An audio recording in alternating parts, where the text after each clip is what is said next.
Gary Vaynerchuk is a serial entrepreneur, investor, one of the most sought after speakers alive today, and a 4 times New York Times best-selling author. He went from being born in the Soviet Union, living in a studio apartment with 8 family members, to building a net worth of $160 million.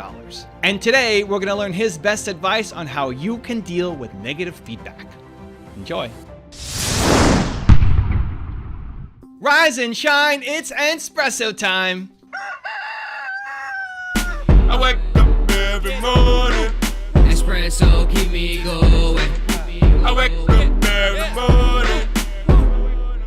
Hey, it's Evan Carmichael, and every morning I bring you a shot of Entspresso to give you more belief in yourself and help you start your day with confidence. So good morning. I believe in you, and let's do this. Over to you, Gary Vaynerchuk. This is a good topic. There's a lot of you out there that are happy, that are successful, and one of the things that's happening is you're putting out stuff and you're being crippled a little bit by the comments and you get angry. And we've created this term trolls. I don't look at it as trolls. I really don't. A lot of my friends back in the day were like, why do you feed trolls? I'm like, because I respect other people's points of view and I want to learn from conversation. Like everybody now is just like trolls, and any negative thing you get, people dismiss as hate. Haterade, trolls. I read that. I read it because I would never want to become a caricature of myself. I need to make, I need to calibrate it. It definitely doesn't bring me down. I want to understand it.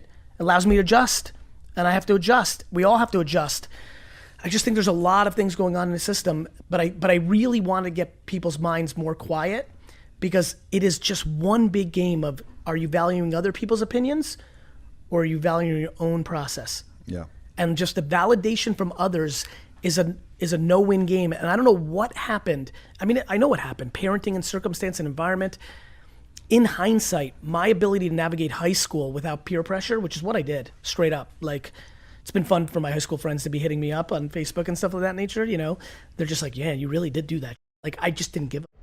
The fear of getting negative feedback is the single biggest reason why people don't share, create, and post more. You're afraid of what people who aren't chasing their dreams down think of you, and it's preventing you from chasing your own dreams down. That needs to end. You're ready for more. It's time, and this video will show you how. So last night on my Twitch stream, I had a woman join me in the comments who was saying, I'm afraid of saying the wrong thing. I'm afraid of moving forward and taking action like I need to because I'm afraid of saying the wrong thing. I'm afraid I'm gonna get judged. I'm afraid people are gonna laugh at me. I'm just gonna say the wrong thing. And this is a bucket that a lot of people fall into. Every time I make a video, I'm afraid of saying the wrong thing. Every time I get on stage, I'm afraid I'm going to say the wrong thing, especially when it's a live format. I'm doing an interview or I'm on stage or I'm helping somebody. I'm always afraid I'm going to say the wrong thing because my number one fear is disappointing people. And so this is a trap we fall into is we know we're capable of more. We know we're capable of helping. I know I'm capable of helping.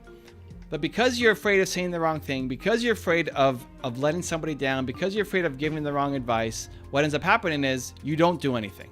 You have your foot in the gas and the brake at the same time. So your tires are spinning, but you're not moving anywhere. And you have to learn to let go of the brake because otherwise you're stuck in this loop of knowing that you're capable of more, of knowing you have a gift that can help people and truly make an impact, but you never start because you're afraid of negative feedback, because you're afraid that people won't like what you put out there. You can't let that fear run your life or you'll never accomplish the big things that you want. Now I have a 3-step process on how I deal with negative feedback that I think can really serve you. But before that, if you want to learn how to have confidence, self-love, and motivation, I've got a 254 series for you where every day for the next 254 days, I send you an email for free with a link to a video that will help you build your confidence. The links to join are in the description below. We are strong as shit. We're really strong. We're just being sold that we're not because there's a lot of money. The reason people aren't patient is they value other people's opinions too much.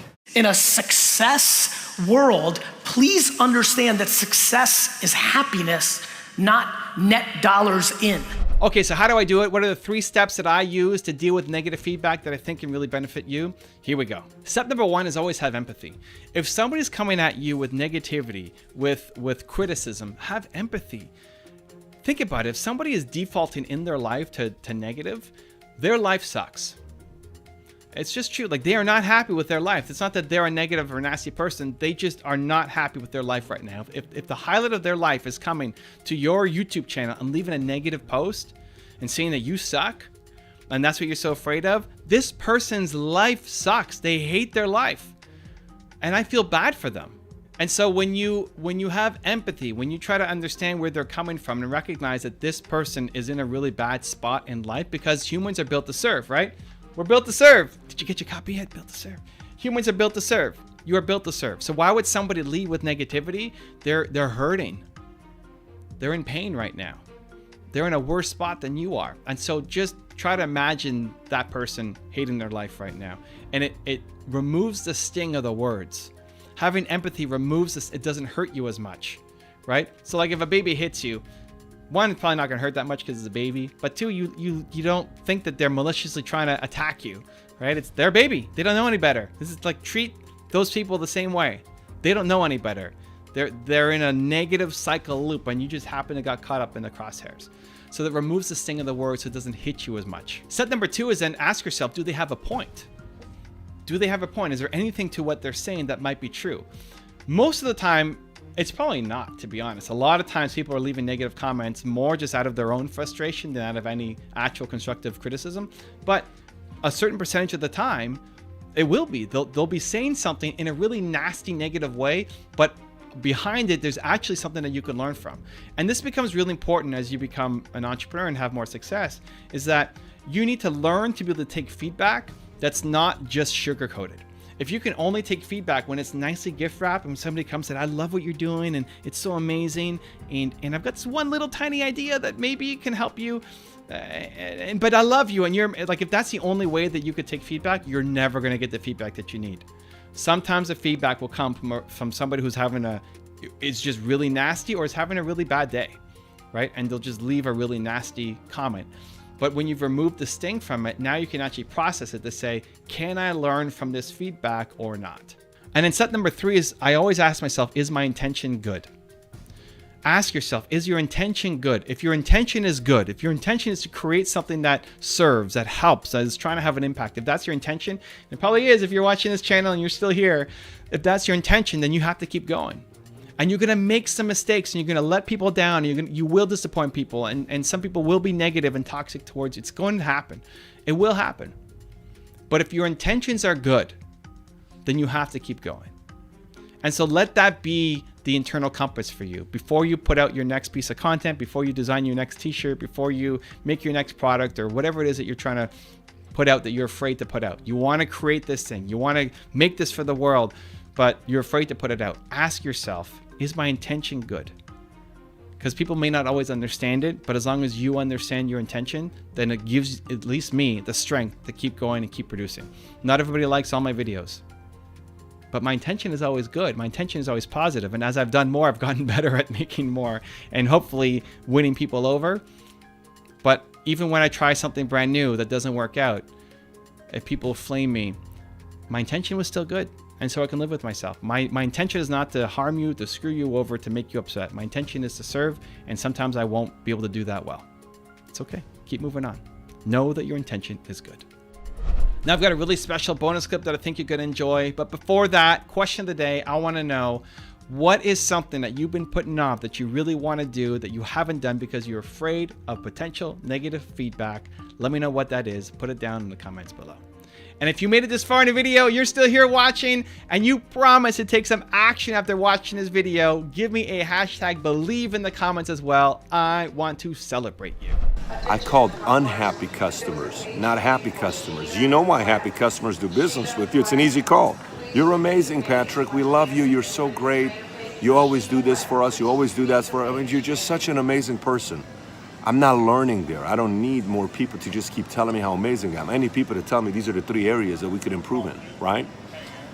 So I called customers that weren't happy. I called clients that weren't happy. I called agents that weren't happy. I called employees that weren't happy. And I said, tell me what happened. And they gave me so much data. You have no idea how much data they gave me. So much data, to the point where I got obsessed more with those conversations than the conversations of people that were fully happy. And next thing you know, things kept getting better and better and better. I want you to call 3 to 5 unhappy customers. And here's what the script sounds like. Hey John, this is Patrick giving you a call. Patrick who? Patrick David, you and I did business together about 1.5 years ago, and you decided to go a different direction. Oh, hey, what's going on? Listen, I'm busy. What can I help you with? Look, John, I'm not calling to sell you. I'm not calling to get you back into the business. I'm not calling you resell you, upsell you, anything like that. I just have one reason why I'm calling you. I am really obsessed with getting better, and you were one of my favorite customers that I lost.